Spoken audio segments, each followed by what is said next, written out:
नमस्कार शिक्षक मित्रांनो, मी Yogesh Bobade OLS by ignite academy या यूट्यूब चॅनलवर तुमच्या सर्वांचं स्वागत करतो. मित्रांनो, TET म्हणजे शिक्षक पात्रता परीक्षा या परीक्षेविषयी आपण गेल्या काही व्हिडिओपासून त्या ठिकाणी माहिती घेत आहोत. आजच्या व्हिडिओमध्ये आपण TET मधील पेपर फर्स्ट आणि पेपर सेकंड हे पहिल्याच प्रयत्नात पात्र होण्यासाठी कोणती संदर्भ साहित्य वापरली पाहिजेत या संदर्भात चर्चा करणार आहोत. या संदर्भात आपण माहिती घेणार आहोत. मग हा व्हिडिओ शेवटपर्यंत बघा. संदर्भ साहित्य संबंधाचा तुमचा प्रश्न, तुमचा डाऊट हा पूर्णपणे क्लिअर होईल. तर मित्रांनो, TET साठी असणारा जो पेपर फर्स्ट आहे, प्राथमिक स्तर इयत्ता 1ली ते 5वी या वर्गाचा शिक्षक होण्यासाठी जो पेपर बंधनकारक असतो उमेदवारांना, तो म्हणजे TET पेपर फर्स्ट. यामध्ये कोणकोणते विषय असतात तर बालमानसशास्त्र व अध्यापनशास्त्र, भाषा 1 म्हणजेच इंग्रजी, भाषा 2 म्हणजेच मराठी, गणित आणि परिसर अभ्यास असे 5 विषय असतात. प्रत्येकी यांचे 30 प्रश्न आणि हे प्रत्येकी 30-30 गुणाला 150 गुणांचा आपला हा पेपर असतो आणि 150 पैकी आपल्याला 90 गुण घेणं बंधनकारक असतं सर्वसाधारण विद्यार्थ्यासाठी आणि जर कास्टमधील विद्यार्थी असेल इतर तर त्यांना 83 गुण घेणं बंधनकारक आहे. मग आपण बघूया की पहिल्याच प्रयत्नामध्ये जर आपल्याला या 150 पैकी 90 गुण घ्यायचे किंवा त्यापेक्षा जास्त गुण घ्यायचे आहेत तर कशा प्रकारचं संदर्भ साहित्य वापरलं पाहिजे. पहिले आपण जाणून घेऊया की पेपर फर्स्टची जी काठिण्य पातळी आहे ती नेमकं कशी ठरवली गेली. सर्व विषयांचा इयत्ता 1ली ते 5वीच्या अभ्यासक्रमातील घटकावर माध्यमिक शालांत परीक्षेच्या काठिण्य पातळीचे प्रश्न असतील. कुठले प्रश्न असतील? माध्यमिक शालांत परीक्षेच्या काठिण्य पातळीचे प्रश्न आपल्याला TETच्या पेपर फर्स्ट साठी असतील. इयत्ता 1ली ते 5वीचा जो काही अभ्यासक्रम आहे, जो काही विषय आहे, त्या विषयाला अनुसरून माध्यमिक शालांत म्हणजेच तुम्ही 8वी पर्यंत पकडू शकता जो काही अभ्यासक्रम आहे त्या काठिण्य पातळीचे प्रश्न आपल्याला यामध्ये असतील. मग याला टॅकल करण्यासाठी, यामध्ये जास्तीत जास्त गुण मिळवण्यासाठी कोणतं संदर्भ साहित्य वापरलं पाहिजे तर मित्रांनो, प्रचलित प्राथमिक शिक्षण अभ्यासक्रम व पाठ्यक्रम याचा आपण अभ्यास केला पाहिजे. त्यासोबतच प्रचलित अध्यापक शिक्षण पदविका अभ्यासक्रम व पाठ्यक्रम याचा अभ्यासक्रम केला पाहिजे. प्रचलित म्हणजे सध्या जो काही अभ्यासक्रम मध्ये बदल होत आहेत त्यानुसार अद्ययावत असं देखील तुम्ही म्हणू शकता. संबंधित विषयांची राज्य शासनाची विविध केलेली प्रचलित 1ली ते 10वीची पाठ्यपुस्तके आणि सर्वात शेवटचा आणि महत्त्वाचा मुद्दा म्हणजेच मागील वर्षाच्या प्रश्नपत्रिका. 2013 साली पहिली TETची परीक्षा झाली होती आणि शेवटची TETची परीक्षा झालेली आहे 2021 साली. तर 13 पासून 21 पर्यंतच्या सर्व प्रश्नपत्रिका आपण चाळल्या पाहिजेत. तर हे महत्त्वाचे मुद्दे आहेत. आता यामध्ये आपण कशा प्रकारे नियोजन केलं पाहिजे तर मित्रांनो, पहिले तर इयत्ता 1ली ते 10वीची पाठ्यपुस्तकं आपण चाळली पाहिजे. मग सर 1ली ते 10वी सगळीच का?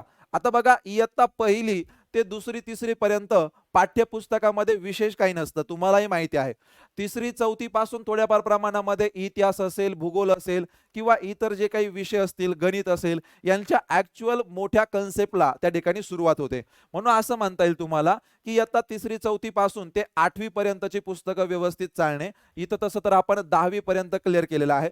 10वी पर्यंत का? कारण 9वी 10वीला जे काही भूमितीमधील घटक आहे, बीजगणित मधील घटक आहे, त्यावरती आपल्याला 1-2 प्रश्न दिसायला मिळतात. मग मित्रांनो, त्यामुळे इयत्ता 1ली ते 10वीची पाठ्यपुस्तकं सर्वप्रथम आपण चाळली पाहिजेत.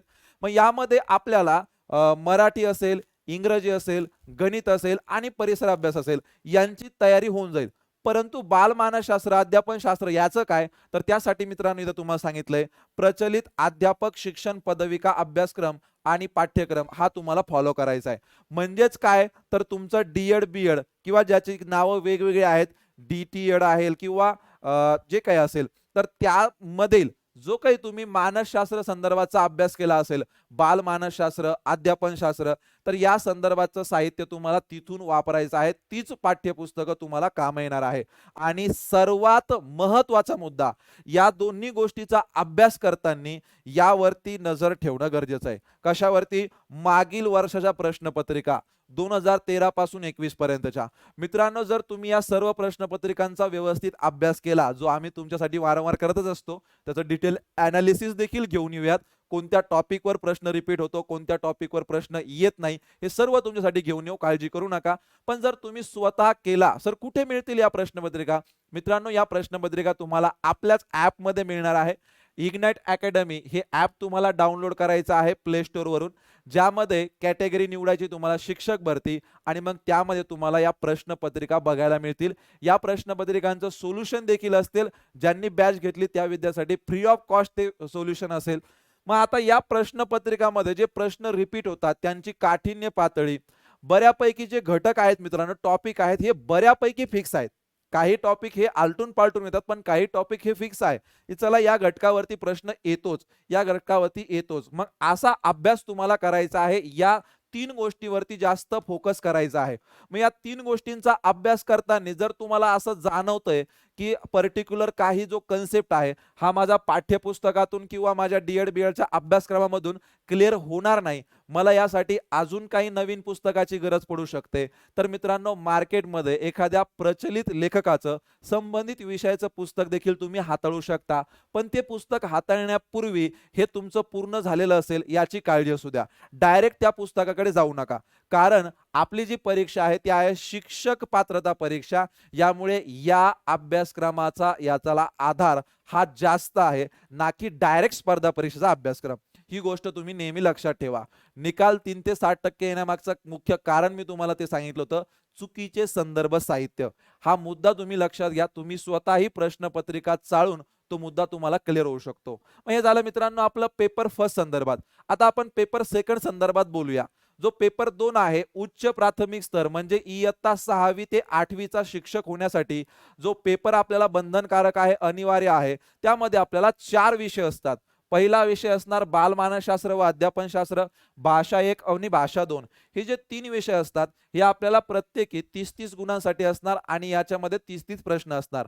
त्यानंतर चौथा जो विषय आहे तो आपल्याला ऑप्शनल आहे, म्हणजेच त्यामध्ये आपण गणित व विज्ञान निवडू शकतो किंवा सामाजिक शास्त्र निवडू शकतो. शक्यतो आपलं जे त्या ठिकाणी क्वालिफिकेशन आहे त्यानुसार हा विषय निवडला गेला पाहिजे. म्हणजेच जर आपलं सायन्स बॅकग्राऊंड असेल, पदवी पदव्युत्तर शिक्षण जर आपण विज्ञान शाखेतून घेत आहात तर गणित व विज्ञान निवडलं पाहिजे. आणि जर तुमचं ते आर्ट्स बॅकग्राऊंड असेल, कला शाखेमधलं असेल, तर तुम्ही सामाजिक शास्त्र हा विषय निवडला पाहिजे, जेणेकरून पुढील प्रक्रियेमध्ये तुम्हाला याचा फायदा होतो, तुम्ही कुठेही बाद होत नाही याची काळजी घ्या मित्रांनो. व्यवस्थित योग्य मार्गदर्शकाकडून याचा सल्ला घेतला पाहिजे. मग हे 60 प्रश्न तुम्हाला या ऑप्शनल विषयाचे असतात 60 गुणांसाठी. असा आपला हा 150 गुणांचा पेपर असतो. इथे देखील सेम असणार, तुम्हाला 150 पैकी 90 गुण घेणं बंधनकारक आहे आणि जर कास्ट मध्ये असेल तर 83 गुण घेणं बंधनकारक आहे. मग ह्या अभ्यासक्रमाचे 150 पैकी 90 गुण कसे मिळवावे किंवा त्यापेक्षा जास्त गुण कसे मिळवावे, सर्वप्रथम तर आपण समजून घेऊ याची काठिण्य पातळी कशी ठरवली गेली. मित्रांनो टीईटी पेपर सेकंडची काठिण्य पातळी सर्व विषयांच्या, जे काही विषय आपण आता बोललो त्या सर्व विषयांच्या इयत्ता 6वी ते 8वीच्या अभ्यासक्रमातील घटकावर उच्च माध्यमिक शालांत परीक्षेच्या काठिण्य पातळीचे प्रश्न तुम्हाला यामध्ये असणार आहे. उच्च माध्यमिक शालांत परीक्षा म्हणजेच काय मित्रांनो, तर इयत्ता 8वी ते 10वी हा जो त्याची जी काठिण्य पातळी आहे त्या लेव्हलची असणार आहे. आता ऍक्च्युअल बघूया आपण संदर्भ साहित्य काय असणार. तर मित्रांनो पेपर 2 साठी जे संदर्भ साहित्य तुम्हाला वापरायचे आहे ती मित्रांनो प्रचलित उच्च प्राथमिक शिक्षण इयत्ता 6वी ते 8वीचा अभ्यासक्रम पाठ्यक्रम आपल्याला चाळायचे आहेत. त्यानंतर प्रचलित अध्यापक शिक्षण पदविका अभ्यासक्रम व पाठ्यक्रम हे आपल्याला चाळायचं आहे, हे आपल्याला महत्त्वाचं ठरणार आहे. यानंतर प्रचलित संबंधित विषयाची राज्य शासनाने विहित केलेली इयत्ता 1ली ते 12वीची पाठ्यपुस्तकं. इथं बघा मित्रांनो पेपर फर्स्ट साठी जेव्हा आपण बघितलं तेव्हा मी तुम्हाला म्हटलं की 1ली ते 10वीची पाठ्यपुस्तकं. इथे आपण म्हटलं 1ली ते 12वीची पाठ्यपुस्तकं. मग यामध्ये 11वी 12वी साठी जे काही विषय असतील, आर्ट्स बॅकग्राऊंड मध्ये सामाजिक शास्त्र असेल तर तुम्हाला ते काही सामाजिक शास्त्राचे पुस्तक असेल त्याचा आधार घ्यावा लागेल. आणि सायन्स बॅकग्राऊंड असेल तर त्यामध्ये गणित असेल किंवा सायन्स विज्ञान असेल तर त्याचा देखील थोड्याफार प्रमाणामध्ये आधार हा घ्यावा लागेल. आणि 3 मुद्दे पुन्हा महत्त्वाचे. पहिलं काय तर तुमचा प्रचलित अध्यापक शिक्षण पदविका अभ्यासक्रम पाठ्यक्रम म्हणजेच डी.एड. बी.एड. मध्ये तुम्हाला जो काही अभ्यासक्रम आहे त्या पाठ्यक्रम आहेत तो एक व्यवस्थित तुम्हाला इथं आधार घ्यायचा आहे. त्यानंतर 1ली ते 12वीची पाठ्यपुस्तकं आणि मागील वर्षाच्या प्रश्नपत्रिका 2013 ते 21 यामध्ये झालेल्या सर्व प्रश्नपत्रिका यांचा आधार आपल्याला घ्यायचा आहे. यामधून आपल्याला सराव करायचा आहे. जसं की मित्रांनो मी माझ्या पाठीमागच्या व्हिडिओमध्ये तुम्हाला हे क्लिअर केलं होतं की पेपर सेकंडमध्ये जर तुम्ही गणित व विज्ञान हा विषय निवडला तर त्यामध्ये तुम्हाला भूमितीची प्रश्न ही जास्त असतात पेपर फर्स्टच्या कंपॅरिझनमध्ये. त्यानंतर बीजगणित घटकावरती देखील प्रश्न असतात. इतर जे तुम्हाला ग्राफवरती प्रश्न आहे, आलेखावरती प्रश्न आहे, हे तुम्हाला चांगलं मी एक्सप्लेन केलं होतं.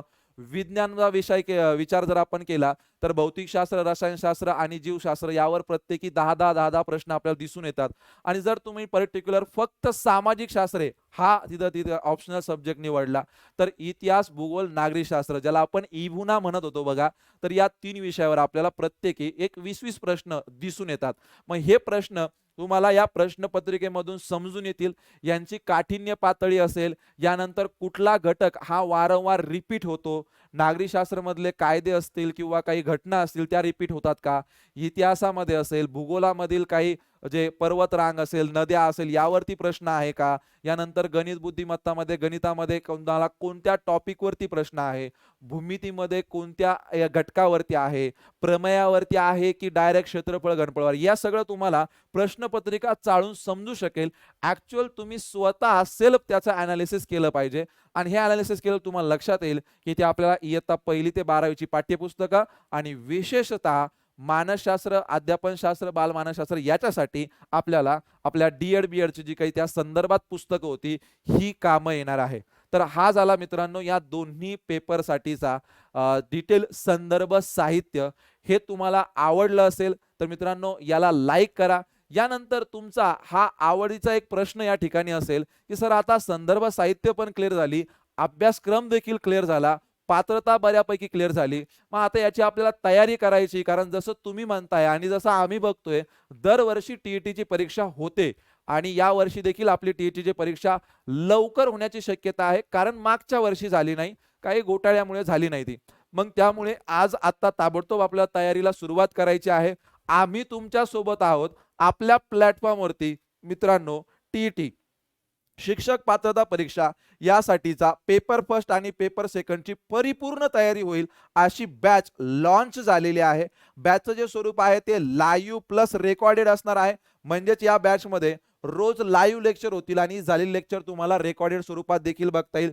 यासाठी फॅकल्टी कोणकोणती असतील मित्रांनो, तर विजय शेळके सर आहे मराठी व मानसशास्त्रासाठी, बाळासाहेब बोडके सर आहे इंग्रजीसाठी, परिसर अभ्यास सामाजिक शास्त्र हा घटक घेतील अमोल गाडेकर सर, गणित आणि भूमितीसाठी मी योगेश बोबडे सर आणि ज्ञानदेव वराडे सर आहे, सोबतच विज्ञानासाठी राजेश जाधव सर आणि आपल्याला मेंटॉरिंगचं काम करतील बापू गायकवाड सर. बॅचची जी काही वैशिष्ट्ये तुम्ही बघताय त्या ठिकाणी तुम्ही वाचून घ्या. बॅच सर परचेस करायची आहे किंवा बॅच संदर्भात डिटेल पाहिजे आहे तर मित्रांनो आपल्या मोबाईलमध्ये इग्नाइट अकॅडमी हे ॲप तुम्हाला डाउनलोड करायचं आहे प्ले स्टोअरवरून. त्यामध्ये शिक्षक भरती या कॅटेगरीमध्ये तुम्हाला हा कोर्स बघायला मिळेल. डिटेल्स वाचू शकता तुम्ही. अधिकच्या माहितीसाठी 8888996116 या नंबरवरती कॉल तुम्हाला करायचा आहे. तर मित्रांनो इथेच आपण थांबतोय. आजच्या लेक्चरमध्ये मी तुम्हाला पेपर फर्स्ट आणि पेपर सेकंड साठीची जी काही संदर्भ साहित्य आहे पहिल्याच प्रयत्नात जर तुम्हाला पात्र व्हावं अशी इच्छा असेल तर कोणती वापरली पाहिजेत या संदर्भात मी तुम्हाला गायडन्स केला. तरी देखील प्रश्नपत्रिका बघून ज्या प्रश्नपत्रिका तुम्हाला आपल्या ॲपमध्ये मिळणार आहे, तुम्हाला असं वाटतं की हा घटक मला पाठ्यपुस्तकामध्ये मिळत नाहीये, तर मित्रांनो मार्केटमधील त्या संबंधित विषयाची प्रचलित लेखकाची पुस्तकं तुम्ही सोयीसाठी वापरू शकता. परंतु तेच पुन्हा की प्रथम तुम्ही पाठ्यपुस्तकं, डी.एड. बी.एडचा अभ्यासक्रम आणि मागील वर्षाच्या प्रश्नपत्रिका हे केलंच पाहिजे. यानंतर तुम्हाला एक्स्ट्रासाठी पाहिजे असेल तरच तुम्ही ती पुस्तकं वापरा. तर मित्रांनो इथेच आपण थांबतोय. भेटूया पुढील व्हिडिओमध्ये. अशाच प्रकारची माहिती तुमच्यासाठी घेऊन येणार आहोत. तुमचा टीईटी संदर्भात काही प्रश्न असेल तर तो देखील या व्हिडिओच्या कमेंट बॉक्समध्ये कळवा, जेणेकरून आम्ही त्यावरती तुमच्यासाठी व्हिडिओ घेऊन येऊ. हा व्हिडिओ आवडला याला लाईक करा. डी.एड. बी.एड. धारक आपल्या सर्व शिक्षक मित्रांपर्यंत शेअर करा आणि अशाच प्रकारची नवनवीन माहितीपूर्ण व्हिडिओ बघण्यासाठी इग्नाइट अकॅडमी या आपल्या यूट्यूब चॅनलला सबस्क्राईब करायला विसरू नका. भेटूया पुढील व्हिडिओमध्ये. तोपर्यंत धन्यवाद.